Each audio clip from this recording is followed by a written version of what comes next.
Om Swastiastu, salam sejahtera, selamat merayakan Hari Raya Galungan dan Kuningan. Salam Lentera Hukum. Rekan-rekan, selamat berjumpa kembali dalam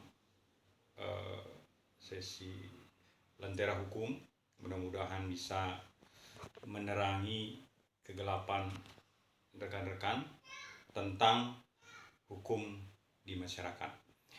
Perlu saya sampaikan bahwa apa yang menjadi pendapat saya pada kesempatan ini bukanlah merupakan kebenaran yang mutlak, bukanlah satu-satunya kebenaran seperti yang yang sering kita sampaikan bahwa 10 ahli hukum bertemu itu akan melahirkan 20 pendapat hukum yang berbeda.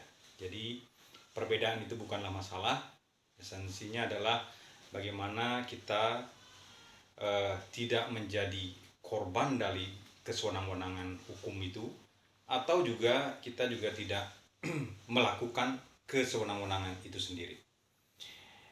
Nah, pada kesempatan ini yang ingin saya sampaikan adalah ada pertanyaan dari rekan saya bahwa Pak Agung itu di rumah saya itu tinggal di rumah itu yang masuk gang gitu, jadi yang mungkin lebar gangnya kurang lebih 3 meter gitulah, mobil bisa masuk, sepeda motor bisa masuk.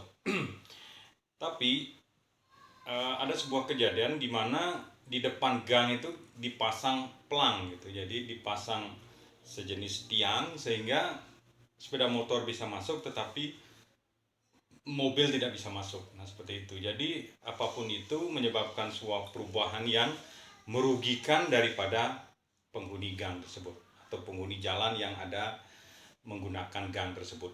Nah, seperti itu. Nah, jadi apa yang harus kita lakukan? Nah, sebelum melangkah ke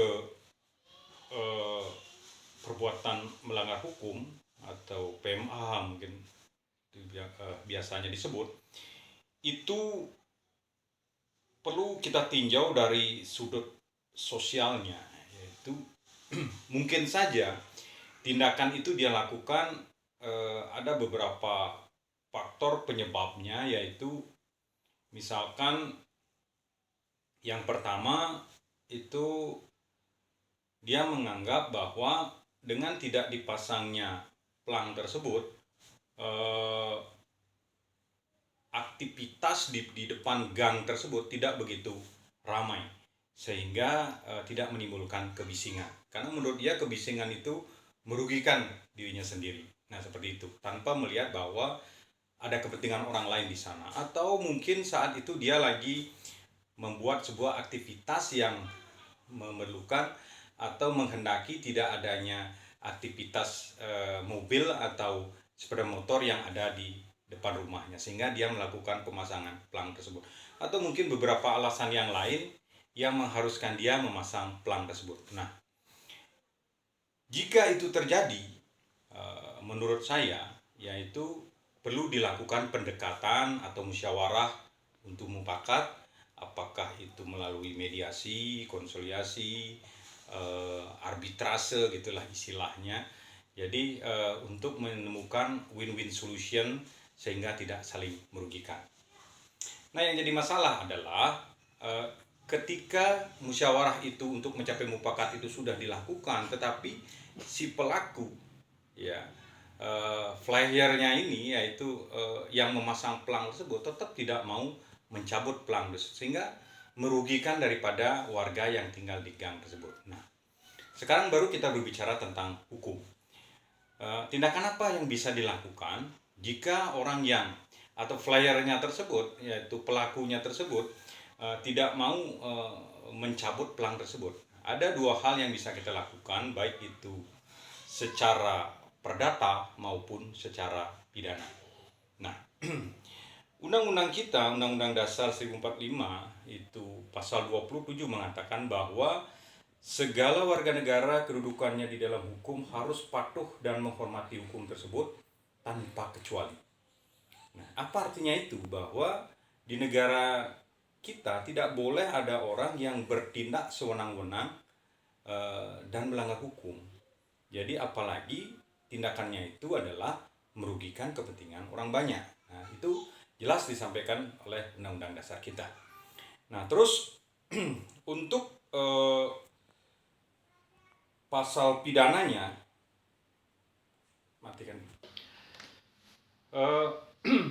Selanjutnya, kalau kita lihat dari Undang-Undang Hukum Perdata kita, yaitu di dalam pasal 671 Undang-Undang Perdata itu secara jelas menyampaikan bahwa jalan setapak, lorong atau jalan besar milik bersama beberapa tetangga yang digunakan untuk jalan keluar bersama tidak boleh dipindahkan, tidak boleh dirusak atau dipakai untuk keperluan lain dari tujuan yang telah ditetapkan kecuali dengan izin aparat atau yang berkepentingan. Nah, itu menandakan bahwa tidak boleh kepentingan pribadi itu melanggar sehingga merugikan daripada kepentingan bersama. Salah satu contohnya ya seperti tadi, memasang pelang, memasang tembok dan sebagainya, itu bisa dikategorikan menghalangi ataupun merusak aktivitas daripada warga yang lain. Nah, apa sanksinya? Sanksinya adalah, karena ini adalah merupakan hukum perdata, itu bisa dituntut dengan ganti rugi oleh tetangga yang merasa dirugikan. Nah, tentunya itu ada aturan-aturan yang harus dilalui di dalam proses peradilan, yang pada intinya adalah menuntut flaher atau pelaku daripada penutupan jalan itu adalah untuk ganti rugi, seperti itu. Nah, masalah besarannya dan sebagainya itu perlu bapak-bapak atau rekan-rekan mendekati orang yang paham tentang itu, yaitu lawyer ataupun penasihat hukum atau advokat, seperti itu. Nah, itu. Kemudian itu secara perdata. Secara pidana apa yang bisa kita lakukan? Nah, secara pidana yang bisa dilakukan itu adalah sesuai dengan Undang-Undang Nomor 3 tahun 2004 itu disampaikan bahwa itu tentang Undang-Undang tentang jalan, itu di dalam bab 8 pasal 63 dan 64 itu disampaikan bahwa setiap orang yang dengan sengaja melakukan kegiatan yang mengakibatkan terganggunya fungsi jalan di dalam ruang manfaat jalan tersebut dipidana dengan pidana paling lama 18 bulan atau denda paling banyak 1,5 miliar. Nah, seperti itu. Jadi itu sanksinya atau hukumannya tidak main-main, itu 1,5 miliar. Jadi bagi orang yang ingin melakukan tersebut, apakah itu flyernya, medal flyernya, ataupun whitelockernya, yang menyarankan, yang menyuruh, yang melakukan, atau dadar sekalipun dia adalah orang yang memiliki inisiatif dan pelaku langsung, itu harus berpikir berulang kali untuk melakukan itu, karena semuanya itu bisa dituntut secara pidana, yang melakukan, yang turut melakukan, yang menyuruh dan sebagainya.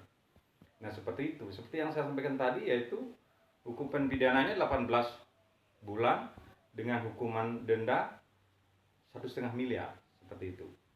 Nah, jadi saya mengharapkan sebelum rekan-rekan melakukan tersebut, sebaiknya itu dimusyawarahkan untuk mufakat. Jadi ditemukan win-win solution. Jadi apa permasalahannya, bagaimana solusinya sebelum melangkah ke jalur hukum. Karena hukumannya cukup berat. Seperti itu. Nah, demikian dulu rekan-rekan.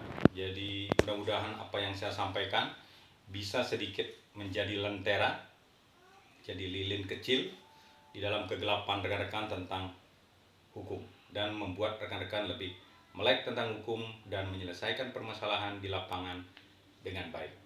Terima kasih atas perhatiannya. Salam lentera hukum. Om Santi Santi Santi. Selamat Hari Raya Galungan dan Kuningan. Terima kasih.